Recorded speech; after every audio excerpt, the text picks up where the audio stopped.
Hi, welcome to Bench Movie Club. I'm Charlie. My name's Ben. And in this podcast, we are talking about 1408, released in 2007. It's based on a Stephen King short story, directed by Mikael Håfström, who also done Derailed and The Right.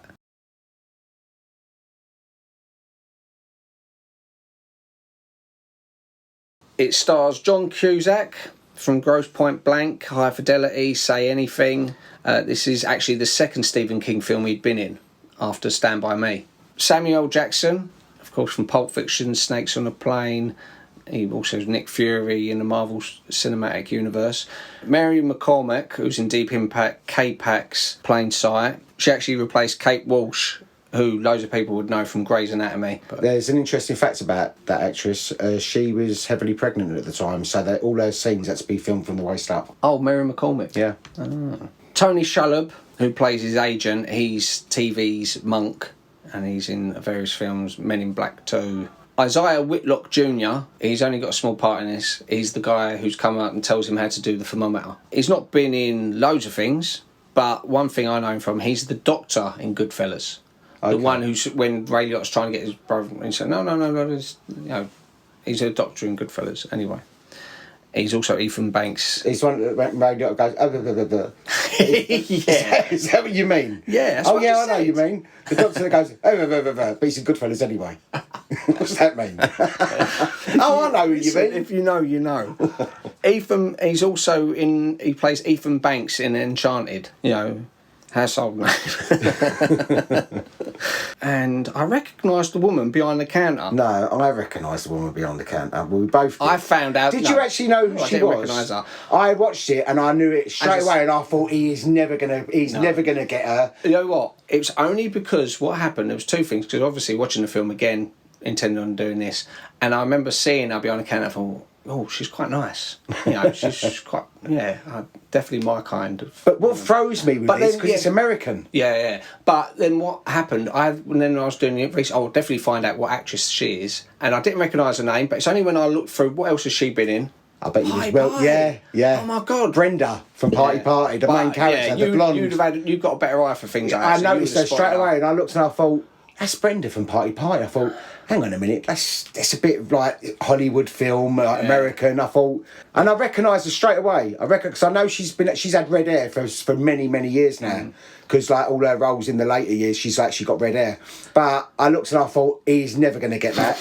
And you straight away you got it. Yeah. But yeah, that's Brenda from Party. I mean, I don't know. Most people would know that. Most people would know Party. It's quite a cult classic, isn't it? Yeah, but that's why I don't think most people know. But the people that know will know exactly that she's Carolyn Quentin's best mate in it. She was also Leslie Bainbridge in Brushstrokes. That's it. Yeah, I remember her. She's the boss's daughter. Keanu Reeves was attached to play the role of Mike Enslin before John Cusack was cast. Yeah, the axe used by the firefighters to break the door down was the same one that was used by Jack Nicholson in The Shining, because it was shot in the same studio and the axe was in storage. That's good. It's a nice touch connection with the Stephen King as well, isn't it? Because also there's a character in Room 1408 called Grady, which is after the butler. Is it the butler? No, the caretaker in The Shining. Oh, yeah. First ghost you see is meant to be Grady. John Cusack was also nominated for a Saturn Award, but he lost out to Will Smith for I Am Legend. It's because it's a popularity thing. I like Will Smith's performance in I Am Legend. It's a good one. I think this is better. This is much better. I know there's the traumatic scene people remember from I Am Legend where he has to kill his own dog. Yeah, that is sad. That's really sad and that's heartbreaking. I think that's what tipped it. Yeah. But otherwise, you take that scene out, John Cusack all the way for this was better, I think. Yeah, John Cusack and Samuel Jackson also appeared in another Stephen King adaptation called Cell. Stay scared, which he says at the sign-in, is a phrase used by George A. Romero. The bottom. What was that first book? I haven't got into the film yet, but it's early on in the film when he's done this book and that girl signs it for him and this is what you should be doing more of, she says, that kind of thing. And it's also mentioned later on. It's like, so what's that about? Well, that book is It's a proper book. These other ones are just him reviewing hotels, making it really creepy. Yeah, and this is a novel. But this was a novel that he wrote, and it's semi-autobiographical, even though he sort of denies it, goes, no, it's not real. And it's either about the relationship between him and his father, because they're saying the father's a right arse, or it's him and his daughter, who of course died. I actually say spoilers before you say that, because if they're still listening by now, good, don't listen to our show anymore, idiot. Didn't know you talk about the film. His daughter's passed away. He's traumatised by this, and that first book was supposed to be about him and his daughter, their relationship after she died. Well, no, I think it was written before she died. Oh, so while she was ill. No, I don't know, Ben. It's not. Well, you're supposed to know. It's your choice. It's no, I'm saying they never specify. But the book was one of his first book, and he looks at it quite fondly. And it's meant to be that it's either before his daughter died, after, or during. It doesn't matter. The fact is, it was about his daughter. But after his daughter passed away, he had a problem with religion. Right. And he's trying to find answers. He's trying to find the afterlife. This is why he goes to all the hotels doing reviews. He's getting paid for it, but you can see he doesn't care. And he stayed out in New York as well, obviously, since she died, because that was a big thing, the fact that he's back in New York. Yeah, but no, I just thought that book it held some sort of significance, because it felt, hang on, this is important for some reason, because it was also mentioned later on. At a glance, someone watching it for the first time, they might just go, oh, that was quite an interesting little horror film. I like that. I like the idea of it. But the more you watch it, there's so many layers to the film. Yeah, there's so many little things which you can then look over and analyse and go, what's happened? Obviously their daughter's died. They obviously must have split up because of it. Yeah. But it's only listening back to the clues all the way over again, you think, I know what's happening. Once you know the film, I suppose, when you watch it again, it's like with most films. Especially if there's little Easter eggs in it all over the place, then when you rewatch it, it's like so much. It's like watching a new film. Yeah. It's so clear, you know. Easter eggs like the bottle that Samuel L. Jackson gives to him, which he goes, oh, okay, thanks, and goes and drinks. It's called Les 50 décès, which means 57 deaths. Yeah. There'd been 56, so it's almost sealing his fate, saying, you're the 57th victim. Right. You're going to be the 57th death. Okay. Which, again, is why this ending, I think, works better than the theatrical ending. Yeah, because we've gone with the director's cut here, haven't we? Yeah. The original story was almost never written, because Stephen King was just making an example in his book about how to write, and he started writing this idea about this guy goes to hotels, and next thing you know, he's enjoying it so much he expanded it and made it its own story. Yeah, because he'd never intended to do another horror in a hotel because of The Shining. He'd already done it. There's loads of theories about like who is Samuel Jackson. Some people say Samuel Jackson's the devil, some say he's an angel. He's trying to get him into the room. He's using reverse psychology. Yeah, because they sent the postcard. Some people theorise that the postcard was sent by the room itself, because the room can change itself, make things. Because I thought he thought as well, is he drugged the drink? Yeah. Because he's like hallucinating. Yeah. So all this stuff that he thinks happening, is it? So what's going on? Is it his brain, or is it literally he's just been engulfed by this room? But the problem with that, Samuel L. Jackson gives him the drink when he thinks he's going to say, okay, I won't stay in there. He goes, is that drink still on offer? So Samuel L. Jackson's happy. He hands him the drink. He drinks it. So as far as he was concerned, John Cusack's about to lose the hotel. He's not going to be walking down the street, start hallucinating, and then they go, where's this drink come from? Yeah. So he's not scared at all, is he, when he goes in there? He doesn't think anything's going to happen. No. He's like a researcher of all, the most haunted places. Yeah. And he goes to all these haunted places, and he stays in the most haunted rooms, and nothing ever happens. And he writes about it, and just... The postcard actually says... the postcard's actually got no return address, which suggests the room itself sent it out to lure in new victims after years of people not being allowed in the room. If he's not seen anything, these books must be really boring. Yeah, but he embellishes them. Like when they say... the ghost exists, he wants to say no, but instead he's tactful. He says, I'd love to see them. You know, so it's not... I like one of them haunted programmes. Yeah, so he's just sort of, he knows, he says just enough to keep his readership, to keep his money coming in, but his heart's not in it. It's literally... He don't believe in ghosts, does he? Well, no, he wants to. He wants there to be an afterlife, so he knows what's happened to his daughter. You know, most of the film was actually shot in London. as well. Yeah, Pinewood Studios, isn't it? Yeah, and well, even like the bit at the beginning, we got this little bridge going over. When you listen to the director's commentary, they say, "Yeah, that was in London." It looks like they've made it look like it's out in the deep south in America, and yet you find that with a lot of films though. You look and you go, "How they made that look like that's in America when it's so blatantly England?" Hotel lobby was, I think, in Euston. Because so the inside bit with the concierge that was filmed in America. No. The inside bit with the concierge was filmed in Euston, London. Euston. Oh, in Euston. I thought you said Houston. No, Euston. Euston, London. Oh, that's why she's in it then. That makes sense why she's in it. Loads of it, well, yeah. Right. But there's loads of the actors, the smaller parts, like the man who's chasing him through the saying she's in it, then we're talking about Kim Thompson from Party, just in case you didn't clock on that. When the director yells cut, all you'd hear is English accents. Apart from, obviously, the main stars, John Cusack, Samuel L. Jackson, and his wife. Right. Everyone else, they'll be going, like Earth and Party going, oh, look at Samuel L. Jackson's chest. It's bigger than Bronson's. What is his bum like?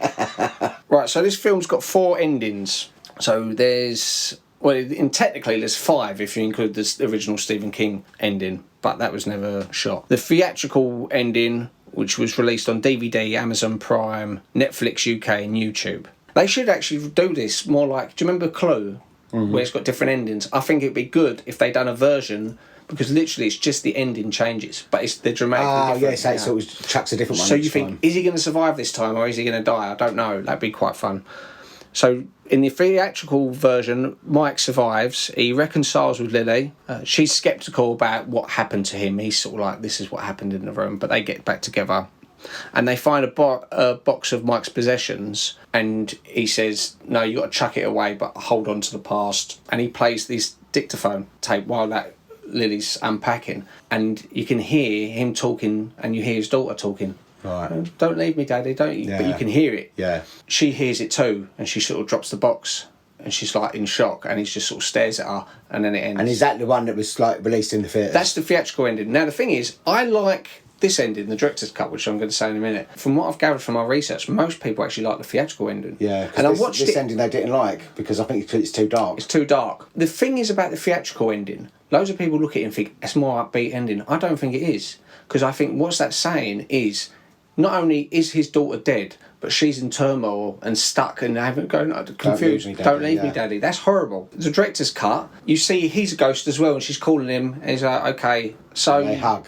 Yeah, and he walks out the room. He sort of, he is a ghost. He walks through. You hear her calling. Yeah. So you think, oh, that's a really nice. Stays with his daughter then. Yeah. Yeah. Whatever else happens, the room's destroyed, and all those ghosts. I take that to mean all the ghosts have been set free. Yeah. Whereas with the theatrical ending, if you think about it deeper, you think, no, that poor girl is still a ghost in limbo. Yeah, in that room with all them. Yeah. Nancy ghosts. Souls.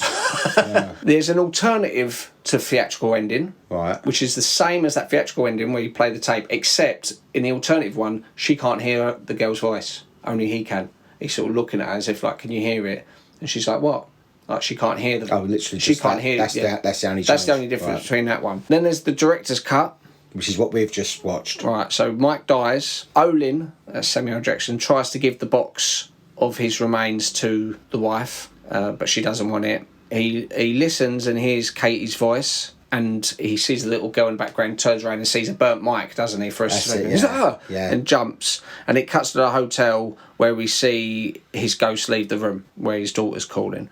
Now, that's on the Blu-ray, the 2-disc special edition, the Canadian network, Space, the movie network. So that's what their ones are shown on. Now, there's a director's alternative. This is where Mike dies, and instead of a funeral, the sounds are dubbed over to shots of LA. So you don't actually see the funeral, you just hear like the sounds over these various shots. And then it cuts to Lily and Sam, the agent. They're together and they're sorting through all of his stuff. And then Sam returns to New York and discovers a manuscript of what Mike wrote in his room 1408. As he reads, a voice is heard. Sam's door shuts, and we hear Mike's dad say, as you are, I was, as I am, you will be. And then, so they're the 4 that were filmed, 4 different endings, and depending where you are in the world, what version you've watched, if you went to the cinema or if you watch it on DVD or whatever, you get a different one. I don't like that with films then, because then people might look at it and go, it's a load of shit, or people might go, it's really brilliant. Yeah. So, because you might have seen an ending that you didn't like. Unless the gimmick was, what ending do you get? Like how Clue done. back in the 80s. Because if they'd done that, you think, I don't know if he lives or dies. And you go talk to someone and goes, no, he died in So did Clue have a different ending in each state? No, each cinema showing. Was it each different ending with Clue? You didn't know what ending you'd get. You never see the 3 endings? No, that wasn't until it came onto VHS or came onto TV. Clue, with the DVD, which I quite like, is that it'll use a version where it'll play one of the endings. Yeah. Of course, I always like to watch all the endings with Clue because they're very quick. But they could have easily done the same with this. And it goes, 1408, which ending will you get? And you'll put it on and it goes, it's different every time. So you press play, you'll watch the whole film and you think, are the firemen going to come in and save him? No, he's dead. Stephen King, the original ending, what Mike Enslin does, he sets his lucky Hawaiian shirt on fire. Now, that Hawaiian shirt's never mentioned in the film. No. He only wears it for the sake that it was to do with the original ending. All the way through it, he'd be like, this is my lucky shirt. But when he sets his shirt on fire, it breaks the spell of the room long enough for Enslin to escape. Another guest douses him with ice. They go to look. Mike says, it's haunted.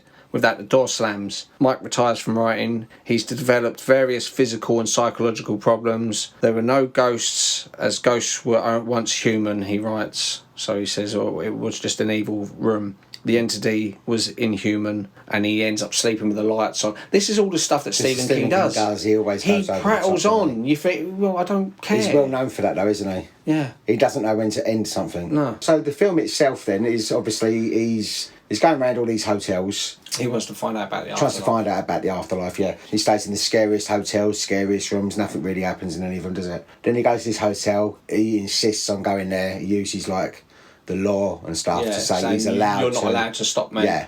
So even though with the persuasion of Samuel L. Jackson saying please don't do it, shows in the file and all the pictures of all the people that have died in there over the last 50, 60, 70 years or something like that. Yeah. Starts about in the 30s, 40s. I don't know when the hotel was first. I'll cut out all those other numbers you said so it's the right one. So in the end, so it's 30s, 40s, 50s, 60s, 70s, 80s. He's been there for 60 years? 90 years. In its 95-year existence, the hotel has seen 7 jumpers, 4 overdoses, 5 hangings, 3 mutilations, 2 stranglings. General Manager Gerald Olin is well versed in the hotel's tragic history, dryly reciting the docket of carnage like a bookkeeper discussing his ledger. Wow. You think you're clever, don't you? I know the game. Well, during your investigation, did you discover the 22 natural deaths that have occurred in 1408? Natural deaths? Ah. Didn't find out about them because the newspapers don't print anything about them. All told, there have been 56 deaths in 1408. 56? You're shitting me. You don't know anything. The causes of death in 1408 range from heart attack, stroke, drowning. Drowning? Yes, one Mr. Grady Miller drowned in his chicken soup. He goes into the room. Very quickly, he becomes sort of engulfed in the room, but then that's it, he's trapped in the room. And the room starts changing, and he climbs then out. the windows disappear, and the wall starts cracking. So that was quite a horrible bit, because that bit when he walks on the ledge, I didn't like that. I didn't like and then that. all of a sudden I don't like he sees the heights, and I think he's going to fall off. But I thought, no, that's the end of the film. Surely he's not going to fall off. But when he realises, he has that bit where he looks and you can see there's no windows at all. That's the bit. You think, don't. God. Fuck and that. then he's got to quickly get back. I'd try to stay with all the ghosts. I'd much rather be in the room than standing out on that ledge with the thing swinging at you as well. That bloody woman who with the axe who looks like a mix between Dawn French and Jennifer Saunders. I do one of their crazy characters. There's actually only, I think, one on-screen death, and that's And it John floods. Cusack. The room floods because of the painting. Yeah. It is like a really bad trip he's having in that room. Yeah. Or like when he looks to the person on the other side of the street and he's waving to him and then it's him. It's him. Yeah. Yeah, that. And he's got someone behind him. Yeah. And he tries to get out of the room. Yeah. And he doesn't. And you think, why didn't he get out of the room when the bloke come up? But it hadn't pushed far enough yet. He was just thinking, well, I'm not going to leave now because he'd already been toughened up by going to loads of haunted hotels, which I think is important because if it was just the first time he'd done it, you'd think he'd leave after the first thing. Go, oh, fuck that, I don't want to do this job anymore. But he's had years of going to haunted places and think, is that it? Yeah. Everyone gets scared of nothing. Like, even when he walks in the room, he goes, is this it? And he's like talking like really like cocky and the addictive phone and stuff like that. Gets to the point when he wants to leave, he's like, I want to leave now. He tries to get through the air vent. Yeah. That's when he sees that dust bunny man. And he looks down and sees his wife feeding with the baby. And if you can hear him downstairs going, I'm going out to get some smokes. Yeah. And this is why he's supposed to be a bad father and husband, because you see when they have their arguments, he's always like, yeah, I'm going to get some smokes, and he walks out. And it's theorised that when they was arguing about, we could have done more to save her, and he says, I'm going out to get some smokes. That was the last time she ever saw him. And he video calls her, and she's like, what the hell are you doing? Yeah, I ain't heard from you in years. You're in New York. Then there's the fake him says, yeah, come to the hotel, we'll party. It's like, or whatever. And he's like, and he's going, no, what are you doing? Don't get her here. He's going to lure her up to the hotel. Yeah. So yeah, I really like this film. Yeah, I did. I actually thought it was a really good film. Yeah. It was like, I didn't know what to expect. I thought, for some reason, that he was not in the actual room. I thought he was in the room next door, and he was looking through and seeing stuff. Maybe because the keyhole bit and all that. I don't know, something to do with keyhole. Well, there's another theory, because obviously he has that near-death experience surfing just before it all happens. That's right. So then he comes alive, and that's it, he comes out of it, and he thinks he's rescued from it. And all of a sudden, he's in the post office, and it all starts changing again. What happens, so then there's a part in it where it's when there's the flood, he suddenly wakes up where he's on the beach. Yeah. And he's in hospital, and she's flown out to LA, and she's like, yeah, I heard you was, in the hospital. He goes, I had the most vivid dream. I've been living, you could see that night, you knew that hotel was tricking him. And you kept thinking it's going to go now, but then it cuts to them at a restaurant, talking, reconciling. I still knew that. That's a full sense of security that's luring us into. But what he's done, it was the worst punishment the room could do to him, because it showed him happy back with his wife. They've reconciled. They was getting over their daughter's death. He reconciles with his dad. Yeah. Because he goes to the old people's home. That's right. He starts writing what he wants to again. He's writing this novel. He's really buzzing. This is the best stuff I've ever done. Room, innit? Yeah. And so he's turned his life around. He's happy. He's in a loving relationship. He's made up with his dad. He's successful. He's written his best work. And with that, it takes it all away. They start ripping the walls down and all this. And it's like... Because it's like Inception. When you're dreaming, time's different to when you're awake. I've slept for about 10 minutes before, but I've had a dream that's probably about 3 hours long. In my brain, and I've been asleep. I thought, how can I have only been asleep for 10 minutes? Because I don't think there's no concept of time in your brain. I think that if you're asleep, it might seem like, as I say, I've had like proper long dreams, but I've slept for maybe not 10 minutes, maybe about half hour or something. And I think you would not be able to fit that dream in real time in my brain at that time, because they reckon that when you sleep that you sort of drift outside your body, kind of thing. Some people reckon that. Yeah, well, I like to think that's a job. Yeah, like it's fact, right? It's fact, no guy, no. No, but that's what they say. It's like you're like on a little bit of string, basically, then you get pulled back in. But I think, well, who are they? I don't know. I've heard it. I heard it recently. I thought, I think that sounds quite nice. I think the most logical explanation for dreams is obviously you've got all this information, ideas, everything in your head, and when you go to sleep, it's just frazzling away because your brain's electric, and all these ideas and thoughts are clashing into each other, and some bring out, most of it's recent stuff, or things that are on your mind, and that's why it manifests in the state of a dream. Yeah, that's what I think it is. I also liked the use of the Carpenters song, We've Only Just Begun. Yeah, strange choice of music, I thought. But I think it works well. You know, like when you see these films where they do juxtapose, like the end of American Werewolf, where it suddenly gets all happy music, but it's really traumatic. Yeah. You're having something... I couldn't pick the significance of that song. With that line. Is it just We've Only Just Begun? We've only just begun, because he's thinking, God, how long have I got? Because the clock's ticking down, isn't it? And when all that happens, clock starts again. Right. And it starts all over. We've only just begun. So he's thinking, I thought that was the end. I thought I'm getting to the end. No, we've only just begun. So it's a way of torturing. Well, I now know, obviously, when I do the poster for this one on the Instagram page, I was thinking it. We've only just begun. That's the only song you can use for this. 1408, also a nice little Easter egg. Obviously, 1 + 4 + 8 is 13. Yeah. Which he notices in the film. And is it true as well that hotels don't have a 13th floor? No, loads of them do. Many hotels do, but it was a superstition, particularly in America. In certain hotels, they wouldn't have a 13th floor. They would go straight from 12 to 14. If this hotel did have a 13th floor, that's the floor he would have been on. And he's in the room, which adds up to 13, the numbers. Right. So obviously it's like a curse upon a curse. I get you. Okay, so what did you think? I thought it was a really good film. I don't know. I didn't know what to expect. But most Stephen King films, they're pretty good storylines. It was just a bit of a mental brain. It was like a mental dream. Like you can sort of see how you'd be in that situation. you think, okay, well, I've only got a few hours left, that's it, let me just sort of ride this out and I can sort of survive. And then all of a sudden you're looking, thinking, this is never ending. I know. It's just like madness, really. All I ever think is the only thing I could do is literally put my head on the floor, lay down, and just close my eyes and ears and just try to sort of relax and just wait it out. Like it was a bad trip. Like just think. Yeah, but you wouldn't ever get out of it. That's the whole point. As you said, we've only just begun. It's continuous. Time, and as you said, if it's like a dream kind of state, what might seem like about 5, 6, 7 hours in real time might only be like a bit 10-minute sort of dream of his. Or also like when she phones him back, it's not her phoning him back. Obviously, it's the room screwing with him, and she goes, "They've gone in the room. You're not in there. No one's been in the room." Yeah, no, it's a good film, and I like this ending.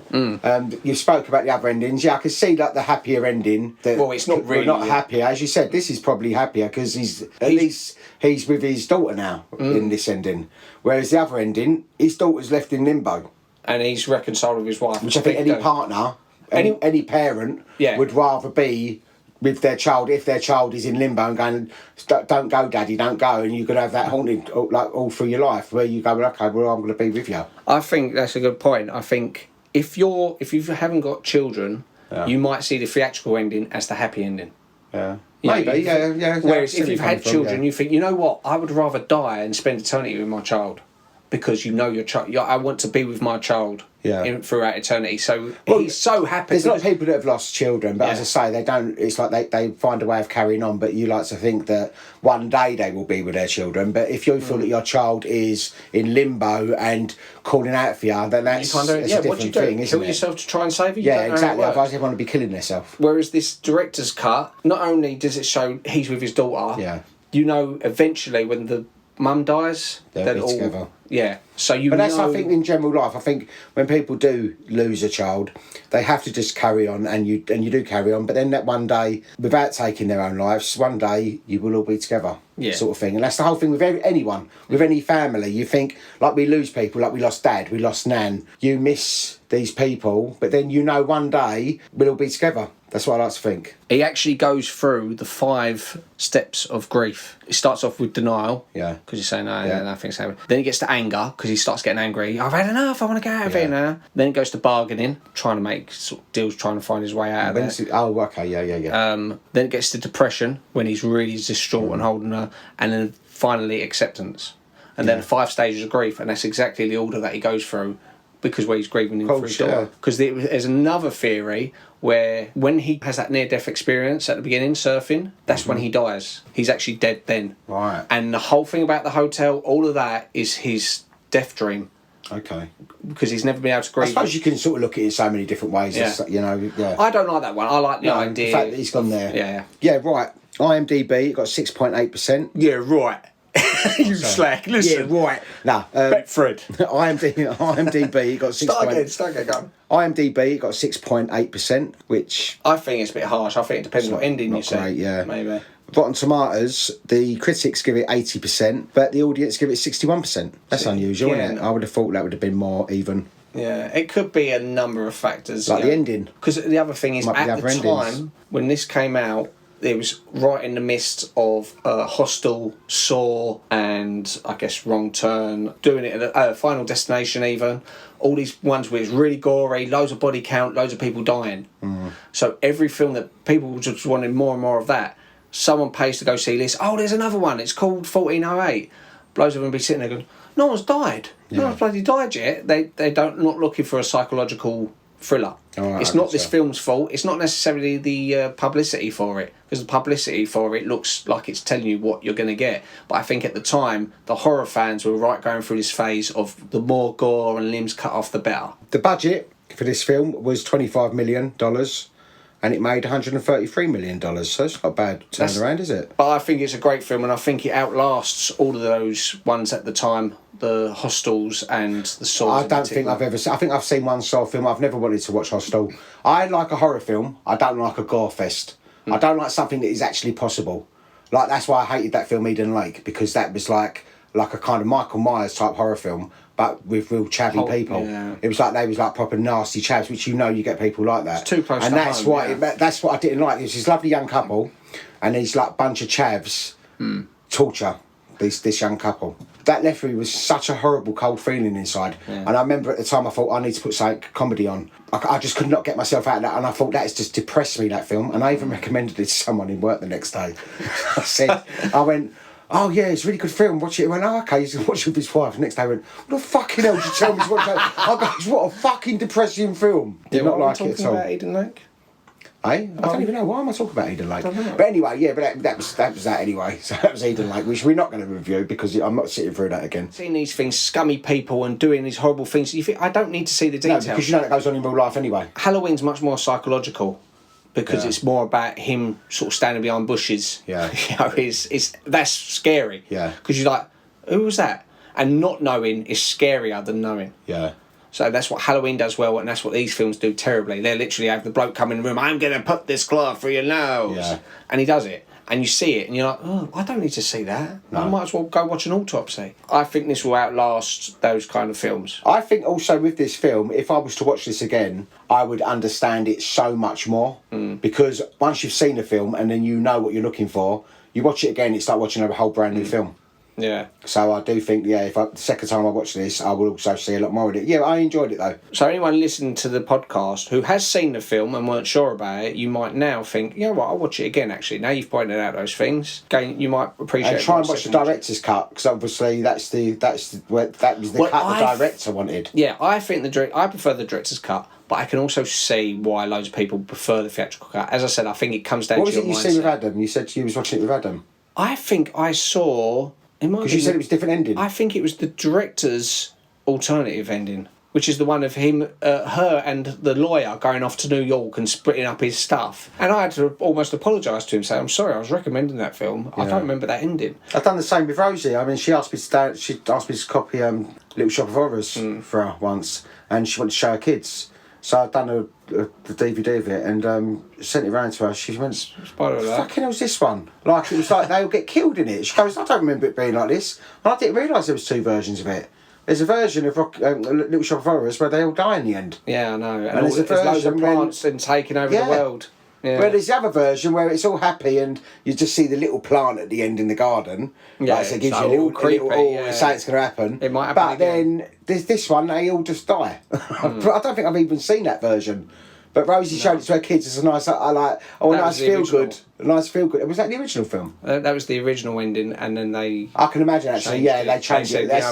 They changed it for the screen, didn't they? That was 1408, and to continue with our Halloween theme, next week Ben's going to pick a film. Yeah. Have you decided what yet? Well, I was. Why don't you flip a coin live now? No, because I don't even know what. I was going through about 3 or 4, and the coin's only got 2 sides. Well, if it lands on the edge. No. Right, listen, I was thinking, I thought we'll go a little bit lighter with this. It's the film, The Worst Witch from 1986, I believe. They can't answer back. What do you mean? Listen, do you know that film? Yeah, I know the Worst Witch. If it's our brother George, he will be talking back to us. The Worst Witch was bigger than that. He says he talks back to us all the time because he feels like he's in the car with us. Do you remember George, The Worst Witch, don't you? I think, The Worst Witch, because it's a child's sort of film, but I know they remade it and they done a series so the after. Original 80s the original 80s one with Firouz Bulk, who was from the Craft, yeah. Yeah, but I think that was a nice feel-good kind of film. We all liked that when we was young. The TV version that we all see, the film DVD version isn't the same. Yeah. It's a bit longer, the DVD version, but the TV version that we had was so much better because the bits with the snails at the end. Yeah, they talk. In this one, they don't talk. She goes, which one are you? She goes, which one are you? Spoilers for Worst Witch next week. Yeah, spoilers for the we'll talk about it next week. But she says, and like they talk. She goes, "Hey, Maggie," and all that, and it goes like, so they talk. Yeah. And it's like, well, they don't have it in this one. It's all just like snail noises, which I thought that's a bit weird. Why would they? Really? Yeah, there was the TV version was cut in a completely different way because I remember I had it on video. I taped it years ago on video, but it was a different version. It was a better version than the actual DVD release. It's got the most Halloween song in the world. Anything can happen on Halloween. Why would you say that's the most Halloween-like song in the world? Because what other songs mention Halloween? Well, sure there is. Don't put me on the spot because I can't think of Halloween songs. Anything can happen on Halloween. Yeah, but I don't think anyone else knows it unless they've seen the film. Well, yeah. Anyway, so it's a good film. It reminds me of being a kid, and it's a bit of a cult thing. I think a lot of people know of Big in it America. from our sort of age. And in America, it was shown every year as well. Oh, Apparently. was it quite big in America as well? Because it's an American film, isn't it? Oh, it's an English film. It's an English film. But it's a lot of American actors She's in the it. main. Well, she's American. The girl. That's Oh, she's the only Fruza American Balk, one. I think, is the only American. Fruza Balk's the only American, isn't it? Yeah, that's right. Anyway, we keep talking about it. I know. Okay, we'll right, talk about it next okay. week. Right, anyway, thanks for listening, and we will catch up with you next week. See you later. Thank you. Bye bye.